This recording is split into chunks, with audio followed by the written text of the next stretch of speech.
24 का रण जारी है और कर्मचारी अपनी पेंशन बहाली को लेकर के, जो उनको पहले रिटायर होने के बाद पेंशन मिलती थी, उसकी मांगों को लेकर लगातार आंदोलित हैं। इस समय हम मौजूद हैं बेसिक शिक्षा कार्यालय के सामने। यहाँ पे शिक्षकों समेत अन्य विभागों के कर्मचारी मौजूद हैं। हम उनसे जानना चाहेंगे कि किस तरह की समस्याओं का सामना करना पड़ता है अगर उनको पुरानी पेंशन नहीं मिलती है। क्या नाम है आपका? प्रमोद स्रोत। किस तरह की समस्याओं का सामना करना पड़ रहा है? ये पुरानी पेंशन क्या लग रहा है, नई सरकार पुरानी पेंशन देगी? नहीं देगी। देगी। देगी। क्या नाम है आपका? संत कुमार वर्मा। क्या मांग है? पुरानी पेंशन। कब से आंदोलन चल रहा है? काफी दिनों से चल रहा है आंदोलन, काफी लंबे अरसे से। और इस बार हम लोग वोट फॉर ओपीएस, हम लोग सारे कर्मचारी एकजुट हैं और वोट फॉर ओपीएस देंगे। 10 साल से सरकार केंद्र में है, 8 साल से उत्तर प्रदेश में। आंदोलन का कितना असर दिखाई दिया? इस समय तो काफी है, सरकारें सांसें तर ऊपर हो रही हैं। अब लेकिन पेंशन नहीं दे रही। पेंशन नहीं दे रही, इसलिए हम लोग वोट फॉर ओपीएस। क्या नाम है आपका? रमेश कुमार गौर। गौर जी, जी सर। पेंशन की मांग आप लोग अरसे से कर रहे हैं, तमाम आंदोलन हुए जी। राजधानी से लेके विभिन्न राज्यों में। जी। कितना असर पड़ा है? लगभग काफी असर पड़ रहा है वोट फॉर ओपीएस के चक्कर में। लेकिन किसी दल के घोषणा पत्र में पुरानी पेंशन की बात नहीं है। ठीक है, लेकिन हम लोग अपनी लड़ाई लड़ रहे हैं ओपीएस के लिए और लगातार लड़ते रहेंगे। क्या नाम है आपका? सुरेंद्र बिमल। सुरेंद्र जी, क्या लग रहा है, पेंशन मिलेगी नई सरकार में? उम्मीद तो है, पूरी तरह से उम्मीद है नई सरकार देगी। और अपने उन्होंने एजेंडे में बीजेपी ने तो नहीं रखा, बाद में साझा कार्यक्रम में साझे जो इन्होंने वो जारी किया, घोषणा पत्र जारी किया, उसमें इन्होंने कहा है कि यदि हम आते हैं। किसने कहा है? गठबंधन ने। तो हमें इससे नहीं मतलब गठबंधन से या बीजेपी पक्ष विपक्ष नहीं, मतलब हमें जो हमारी पुरानी पेंशन देगा हम उसके लिए लड़ेंगे, हम उसके साथ खड़े हैं।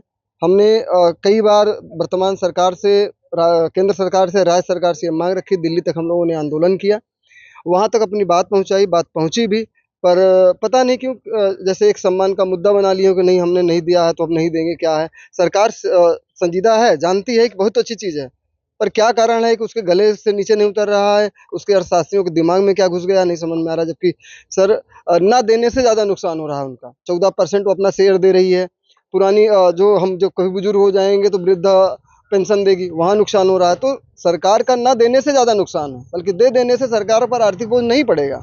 लेकिन उनके जो कर्मचारी रिटायर हो चुके हैं जी, उनके परिवार में उनकी क्या स्थिति है जिनको पेंशन नहीं मिल रही? जी, आज देखा जाए तो हिंदुस्तान में हर वो कर्मचारी बहुत ही दुखी है और सभी लोग सरकारों को कोस रही हैं, क्योंकि हमारे सांसद और विधायक तो अपना मेज थपथपा करके अपनी मांगे मनवा लेते हैं। आज देखा जाए तो खुद के लिए पुरानी पेंशन की व्यवस्थाएं हमारी सरकारें कर रही हैं, जो कि हम सभी कर्मचारियों के पैसे से ही उनका पेंशन बनती है। और वहीं पे कहा जाता है कि कर्मचारियों को पेंशन देने का पैसा नहीं है। आज हमारा देश जबकि महाशक्तियों में, आर्थिक महाशक्तियों में एक गिना जाने लगा है, ऐसी कंडीशन में भी कर्मचारियों को पेंशन न देना अपने आप में बहुत ही दुखद है। हमारे जो सीमा पे खड़े हुए सैनिक हैं, उनके परिवार वालों से आप जाके पूछें तो उनके आंसू पोंछने वाला कोई मिलेगा नहीं। ऐसी संवेदनहीन सरकारों से हम गुजारिश करते हैं कि अपनी आंखें खोलें और हमारी मांग को जल्द से जल्द पूरा करें, अन्यथा कर्मचारी अर्श से फर्श तक लाने में कोई कोर कसर नहीं छोड़ेगी। वोट फॉर ओपीएस का ही मुद्दा हम लोगों को जारी रहेगा। क्या कारण रहा कि सरकार ने पेंशन बंद कर दी? आर्थिक उदारीकरण और बहुराष्ट्रीय कंपनियों के दबाव में, क्योंकि जो हमारे राजकीय कर्मचारी होते हैं उनकी पेंशन व्यवस्था अगर अच्छी होती है तो निजी क्षेत्र में भी डिमांड पेंशन, वेतन और पेंशन की बढ़ती है। तो इसीलिए निजी क्षेत्र पर दबाव न पड़े, इसके लिए हमारी सरकारों ने पुरानी पेंशन को ख़त्म किया है। जबकि छठा वेतनमान ने ये कहा था कि जब हमारी वेतन और पेंशन अच्छी होगी तो हमारी क्रय शक्ति अच्छी होगी और देश की आर्थिक समृद्धि जो है और अच्छी होगी। और अगर देश के नागरिकों के पास पैसा ही नहीं होगा तो हम कितनी भी बड़ी अच्छी सुविधाएं उपलब्ध करा दें, तो उनकी क्रय शक्ति अगर कमज़ोर होगी तो देश की अर्थव्यवस्था डूब जाएगी। तो लेकिन हमारे महान बड़े अर्थशास्त्रियों ने हरदम ये कहा कि वेतन और पेंशन या सुविधाएं, भत्ते आदि अगर मजबूत होंगे तो निश्चित है कर्मचारी पूरे मनोयोग से काम करेगा। हम ये देख रहे हैं कि कई जगह संविदा के लोग हैं, आउटसोर्सिंग के लोग हैं, अगर वो मान लीजिए मतदान में उनकी ड्यूटी लगा दी गई और वो बक्सा लेकर गायब हो गए, ईवीएम मशीन लेकर गायब हो गए, तो गवर्नमेंट उसको कहाँ पकड़ेगी। कई जगह बैंकों में हम देख रहे हैं, फाइनेंस कंपनियों में देख रहे हैं, करोड़ों करोड़ों लाखों लाखों लेकर भाग जा रहे हैं, कहाँ पकड़ पा रहे हैं उनको। लेकिन जो हमारा परमानेंट कर्मचारी होता है, सरकारी कर्मचारी होता है, वो अपने आर्डर से, सुपर वाले आर्डर से चू से मुंह नहीं होता, मतलब एक अंश भी वो अपने को बदलता नहीं है। कारण वो अपने आप को देश का सबसे बड़ा रक्षक समझता है स्वयं में। खासतौर पे हमको दुख हुआ जब हमारी सेना की पेंशन बंद हुई, अर्धसैनिक बलों की पेंशन बंद हुई, क्योंकि जिनके पास पेंशन या आर्थिक सुविधाएं नहीं है, बहुत ही खराब स्थिति है। किसी को 1200 रुपए पेंशन दी जा रही है एनपीएस के तहत, किसी को 1400 रुपए दी जा रही है, जबकि मिनिमम जब अगर आप 250 रुपए मनरेगा में तय किए हुए हैं, तो अगर 250 का हिसाब लगाते हैं तो 7500 रुपए बनता है और यहाँ 1500 रुपए दे रहे हैं पेंशन।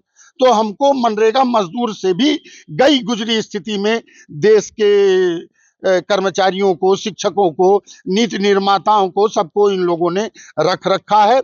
और ये भी चाहते हैं कि जैसे राजनेता लूट रहे हैं संसाधनों का, गबन कर रहे हैं संसाधनों का, उसी तरह हर कर्मचारी, उसी तरह हर नागरिक लूटे खाली देश को, और इसकी इनको कोई चिंता नहीं है। जबकि होना ये चाहिए कि लोकतंत्र में जनता जो डिमांड करे उस डिमांड के अनुसार हमको कानून बनाना चाहिए, रणनीति बनाना चाहिए। जब 70% लोग पुरानी पेंशन मांग रहे हैं तो कौन ऐसा व्यक्ति है जो आपको कह रहा है एनपीएस आप लागू करो। इसका मतलब आप भारत की जनता की डिमांड पर कानून नहीं बना रहे हैं, भारत की जनता की डिमांड पर कोई चीज लागू नहीं कर रहे हैं। आप लागू कर रहे हैं वर्ल्ड ट्रेड ऑर्गेनाइजेशन के इशारे पर, विश्व बैंक के इशारे पर।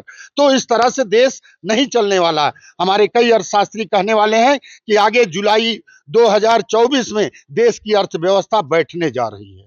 अगर इसी तरह के निर्णय अनाप शनाप लिए जाते रहें, अगर हम कहें कि हम 5वीं अर्थव्यवस्था हैं, तो फिर राजकोषीय घाटा कैसे इतना कम हो गया कि हम पेंशन नहीं दे पा रहे हैं।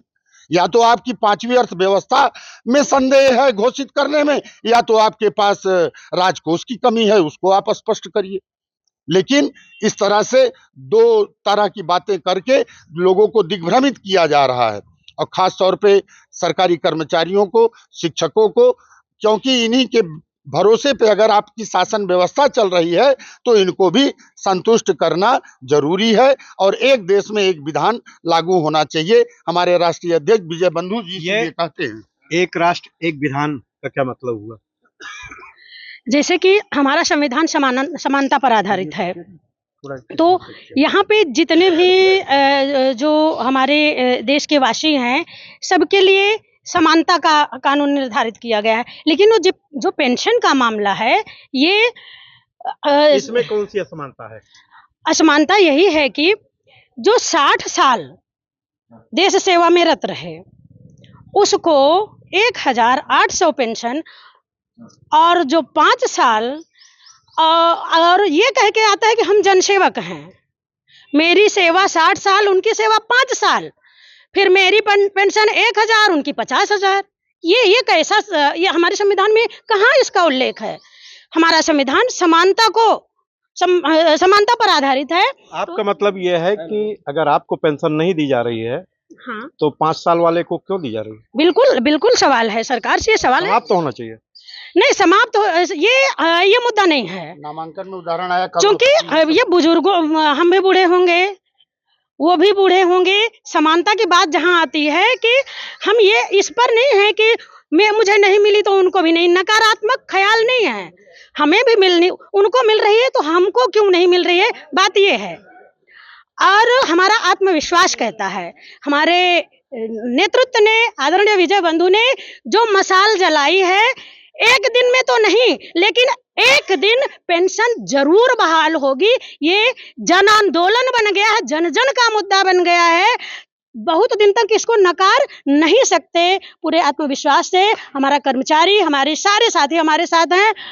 जीत हो या हार, ये हम नहीं जाने, भविष्य हम भविष्यवाणी नहीं कर सकते, लेकिन हमारा आत्मविश्वास कहता है कि हम जीतेंगे, जरूर जीतेंगे।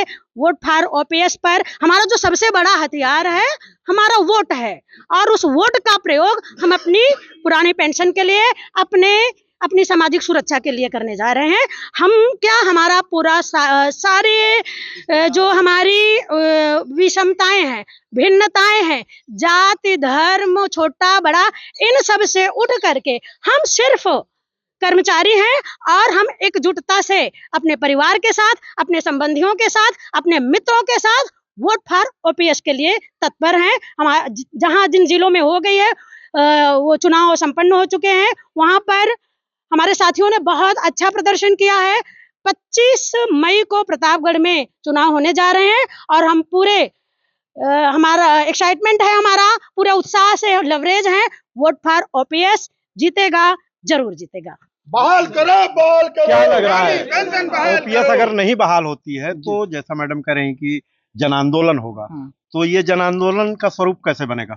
देखिए सर, हम कर्मचारी वर्ग हैं और हमारे साथ पूरे भारत में 80 लाख कर्मचारी खड़ा है, और एक ही विभाग नहीं, बहुत सारे विभाग के कर्मचारी खड़े हैं। ये तो कर्मचारियों का आंदोलन होगा, जन आंदोलन कैसे बनेगा? जन आंदोलन का मतलब है कि हम लोग संवैधानिक तरीके से जन आंदोलन करके अपनी आवाज को सदन तक पहुंचाने का प्रयास करेंगे। मतलब ये कर्मचारियों के परिवार भी क्या शामिल होंगे क्या इसमें? बिल्कुल बिल्कुल, हमारे साथ अगर आज 80 लाख कर्मचारी है, तो लगभग एक परिवार के पीछे 5 वोट खड़ा है, तो 5 करोड़ वोट का ये कॉन्फिडेंस है कि 5 करोड़ वोट फॉर ओपीएस की तरफ जाएगा 101%। सर एक सवाल मेरा है। सर ये क्या नाम है आपका? सर सुभांश मेरा नाम है, लॉ स्टूडेंट। स्टूडेंट हैं आप? हाँ। बताइए। मेरा ये सवाल है सर कि ऐसा देश जहाँ पे जो वहाँ का शिक्षक है और विभिन्न विभाग के जो कर्मचारी हैं वो सड़क पे उतर रहे हैं, लेकिन वहाँ की जो सरकार है, जिस मुद्दे के लिए वो सड़क पे उतर आ रहे हैं, वहाँ का शिक्षक सड़क पे उतर रहा है, उस पर वो चर्चा ही नहीं करना चाहती है। ऐसी सरकार से हम क्या उम्मीद कर सकते हैं कि वो सरकार उत्तरदायी होगी और किसी भी निष्पक्षता के साथ पूरा कार्य करेगी? हम कैसे उम्मीद कर सकते हैं? यही सर उत्तर प्रदेश में हम खड़े हैं। उत्तर प्रदेश की सरकार के पास इतनी अच्छी शासन व्यवस्था तो है कि वो इलेक्शन करा सकती है, इलेक्शन कमिश्नर कराता है सारा व्यवस्था, सारी चीज़ें, लेकिन जो ब्यूरोक्रेट्स हैं तो उत्तर प्रदेश सरकार के ही हैं।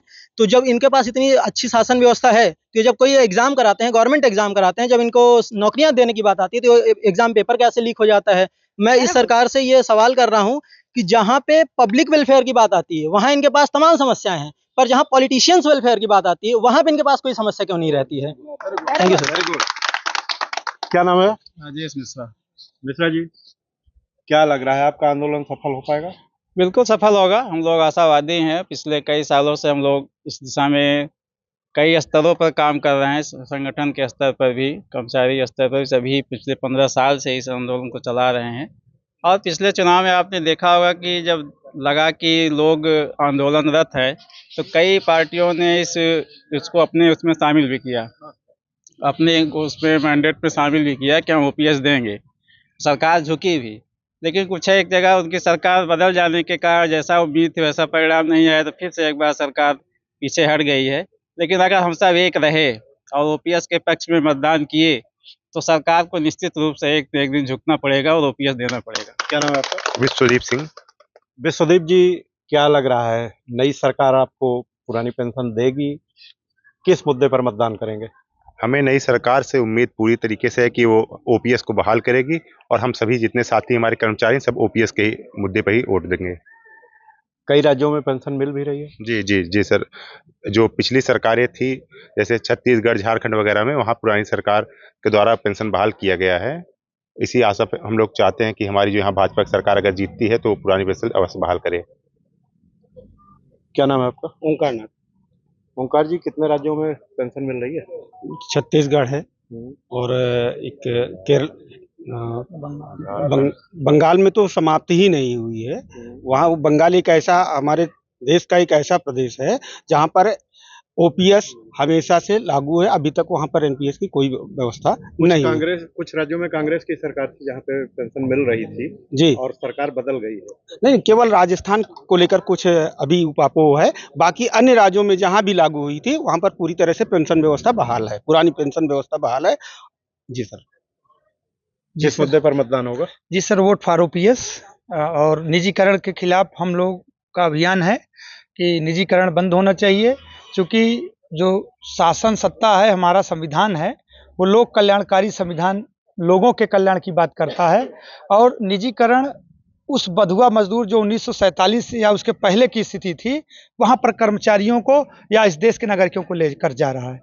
बड़े बड़े ठेकेदार कर्मचारियों को निजीकरण बंधुआ मजदूर की तरह काम लेते हैं आउटसोर्सिंग में, और उनको जो वेतन मिलता है उसमें भी वेतन में भी आधे से ज़्यादा ले लेते हैं वापस, और साल भर के बाद कर्मचारियों को वापस छोड़ देते हैं रोड पर, नए कर्मचारियों को रख लेते हैं। इस तरह से उनमें जो एक नकारात्मक की भावना बन रही है अपनी सेवा के प्रति, वो अपना महत्वपूर्ण योगदान देश के हित में नहीं कर पाते हैं, और इसके कारण जो है एक कुंठा की भावना बन रही है और देश पीछे जा रहा है।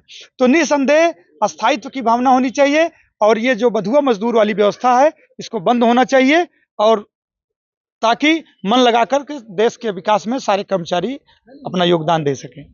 क्या मुद्दे हैं कर्मचारियों को और बंधुआ मजदूर प्रथा क्या है? बंधुआ मजदूर प्रथा ये है कि जैसे ठेकेदारी प्रथा में उनसे काम करा लिया जाता है और जितनी उनकी योग्यता है उस अनुसार उनको पैसा नहीं दिया जाता है। उनसे काम ज़्यादा कराया जाता है और उनको जो है मजदूरी कम दिया जाता है। बेगारी प्रथा समझिए। तो उनका भविष्य सिक्योर है? नहीं, उनका भविष्य सिक्योर नहीं है, इसीलिए तो इसके खिलाफ सब लोग लड़ रहे हैं। क्या नाम है आपका? अखिलेश कुमार सर। अखिलेश जी, किस तरह के मुद्दे हैं इस चुनाव में जो हावी हो रहे हैं कर्मचारियों के बीच में? सर, कर्मचारी का जो मुद्दा है वो खुद की जो बुढ़ापे की लाठी है, पुरानी पेंशन, और रही बात जो उनके परिवार की है, उनके बच्चों का है, तो आजकल जो ये निजीकरण चल रहा है उससे हमारे जो युवा हैं उनका जो भविष्य है वो एकदम पूरी तरह से खतरे में जा रहा है। हम कहते हैं कि जो हमारा मुद्दा है ये जन आंदोलन इसी तरह से बनेगा कि जो भी हमारे नौकरी नहीं है, अभी इस समय जो है कितने बेरोजगार बेचारे टहल रहे हैं, और जैसा कि जो है जो भी सरकारें हैं वो कहते हैं कि जो भी रोजगार करें, पकौड़ा तलें, या जो भी चीज़ें कहते हैं, कि बताइए लाखों रुपए खर्च कर रहा है जो पिता है, वो पता नहीं किस तरह से कमा करके अपने बच्चों को पढ़ाता है, लाखों रुपए खर्च करके। क्या 10,000 रुपये 5,000 रुपये के लिए नौकरी करेगा वो बच्चा जा करके? लाखों रुपए, कम से कम एक जो पढ़ाई होती है, बीटेक की पढ़ाई होती है, 8 लाख 10 लाख खर्च होता है, और 10 लाख खर्च करने के बाद वही बेटा जा करके कहीं अगर सब्जी की रेहड़ी चलाए, कहीं पकौड़ा तले, ये रोजगार है। तो ये सारी जो है समस्याएं हैं। तो हम इस बार जो है हम लोग पूरी तरह से वोट फॉर ओपीएस चलाएंगे, निजीकरण भारत छोड़ो। और जैसा कि जो हमारे पैरामिलिट्री फोर्सेज हैं, बताइए हम आप यहाँ सुरक्षित खड़े हैं, जो भी नेता हमारे हैं वो सुरक्षित अपने घरों में हैं, किसकी बदौलत है? हम उन्हीं की बदौलत हैं, और उन्हीं का जो है बुढ़ापा खतरे में है। जब वो जो है रिटायर होंगे, जब वो घर पर आएंगे, तो बताइए क्या स्थिति उनकी होगी? वही बच्चे जो है उनको दुत्कारेंगे। तो हमारा पूरा कर्मचारी एक मुश्त इकट्ठा होकर के निजीकरण के खिलाफ और अपने मुद्दे पुरानी पेंशन पर वोट करेगा सर। ये पूरी तरह से हम लोगों की प्लानिंग है, पूरा कर्मचारी इकट्ठे होकर के इसी पर अपना वोट ये करेगा। पुरानी पेंशन बंद क्यों हुई और कब हुई? सर, अब 2004 के बाद जो भी हैं, उसके बाद जो है भाजपा की सरकार थी, माननीय प्रधानमंत्री अटल बिहारी जी के सरकार में यह बंद हुई। और हमारा जो उस समय आवाज नहीं उठाई गई थी? हाँ सर, उस समय जो भी हमारे कर्मचारी थे, जैसे होता है ना कि हम खा रहे हैं तो हमको जो है आगे वाली चीज़ें नहीं दिखती हैं, तो जो हमारे कर्मचारी थे वो नहीं उस समय ध्यान दिए, क्योंकि उनको मिल रही थी, इसलिए वो ध्यान नहीं दिए। जब हम धीरे धीरे जब बढ़ते चले गए, जब एनपीएस मिलना चालू हुआ, जो भी रुक जाइए सर, जो एनपीएस मिलना चालू हुआ तब उनको समझ में आया कि हमको क्या समस्या है। सर, हम एक बात कहेंगे कि जो हमारी नियुक्ति हुई है वो एनपीएस में हुई है, लेकिन रिटायरमेंट हम ओपीएस में कराएंगे, ये मिल करके हम। तो यह है प्रतापगढ़ के विभिन्न विभागों के कर्मचारी जो पेंशन बचाओ मंच के तहत आंदोलनरत हैं, लगातार अपनी पुरानी पेंशन की मांग को लेकर के। इनका दावा है कि हम एनपीएस में जॉब तो पाए हैं लेकिन ओपीएस लेके रहेंगे।